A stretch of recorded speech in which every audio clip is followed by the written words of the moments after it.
महिला कांग्रेस के प्रोग्राम के लिए यहाँ पर आए और हमारी प्रेसिडेंट इंदु पवार जी भी साथ हैं, हमारी 2 टाइम की काउंसलर भी साथ हैं और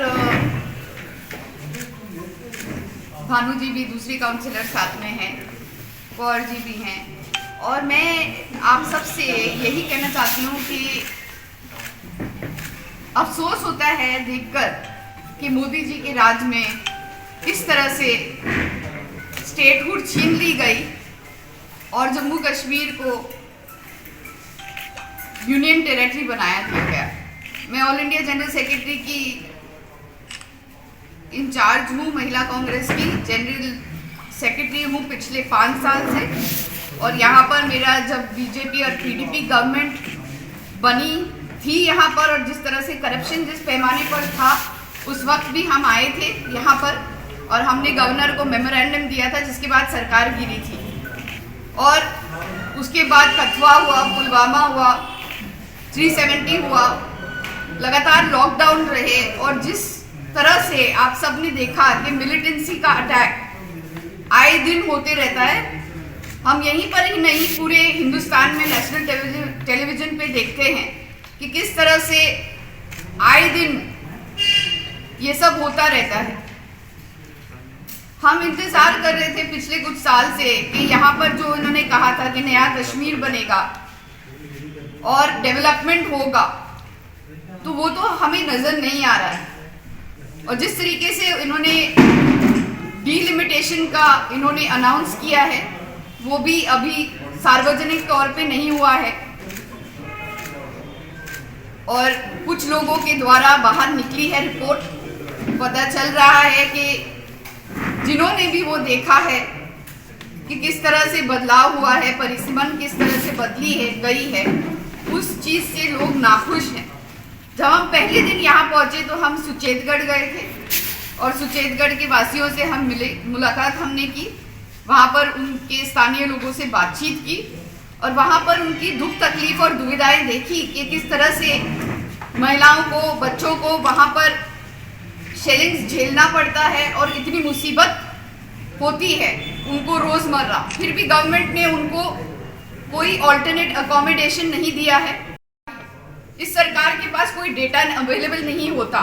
जब भी इनसे पूछा जाए कि कितने माइग्रेंट लेबर गुजर गए तो इनके पास कोई जवाब नहीं होता।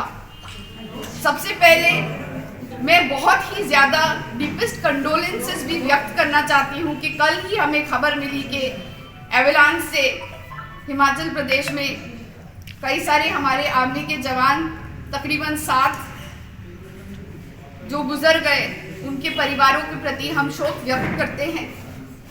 उनमें से 4 जम्मू से थे और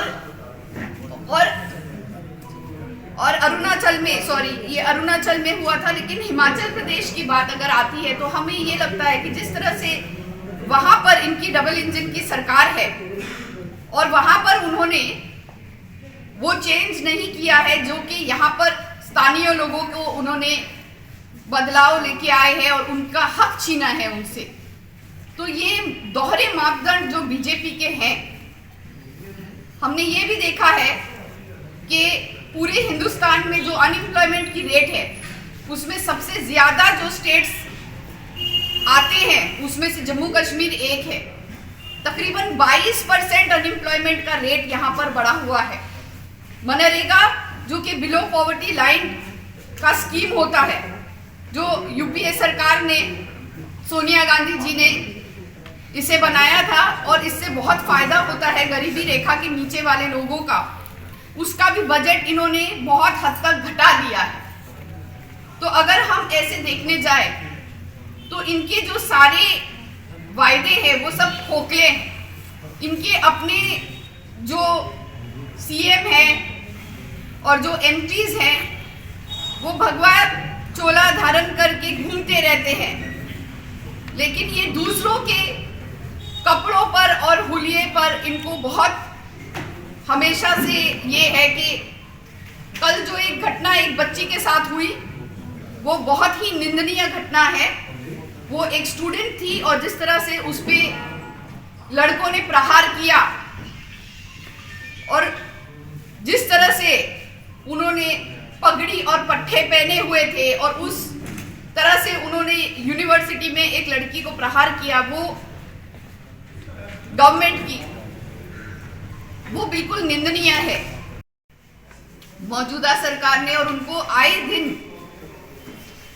ये मुसीबतों का सामना करना पड़ता है, उनके पास कोई चारा नहीं होता। और अब तो सुचेतगढ़ को डिलिमिटेशन में उनकी असेंबली सेगमेंट को भी छीन लिया गया।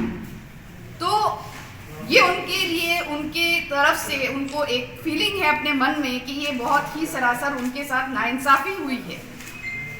हमने देखा परसों हमारी महिला कांग्रेस की स्टेट एग्जीक्यूटिव मीट थी, पूरे दिन की मीट थी, प्रेस कॉन्फ्रेंस भी थी। कल हम भावे वाली माता की मंदिर भी गए, बुड्ढन बाबा के मज़ार पे भी गए और साथ साथ में हम बाल आश्रम भी गए, दूसरी जगहों पे भी गए, वृद्ध आश्रम गए।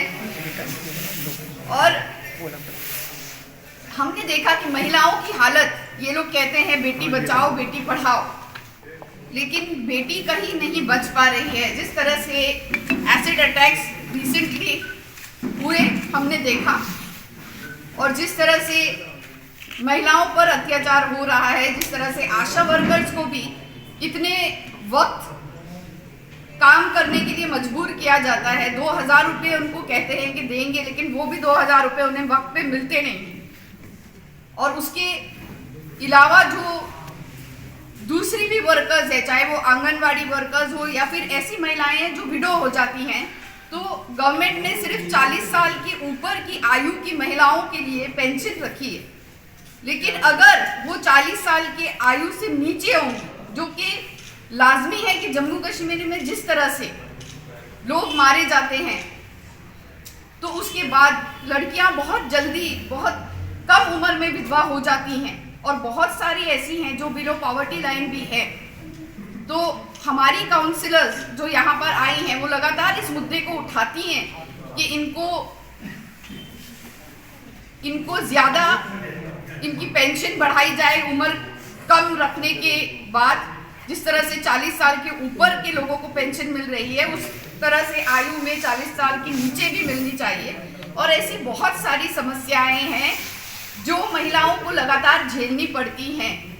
अनएम्प्लॉयमेंट अगर बढ़ जाती है तो युवाओं का जो भी, मतलब आज युवा रास्ते पर उतरा हुआ है, कल भी जम्मू पर प्रोटेस्ट हो रहे थे रास्ते पर उतर के, और जिस तरह से युवाओं पर पुलिस लाठीचार्ज कर रही थी, महिलाओं को मुश्किल सहना पड़ रहा है महंगाई की वजह से। इन लोगों ने LPG गैस सिलेंडर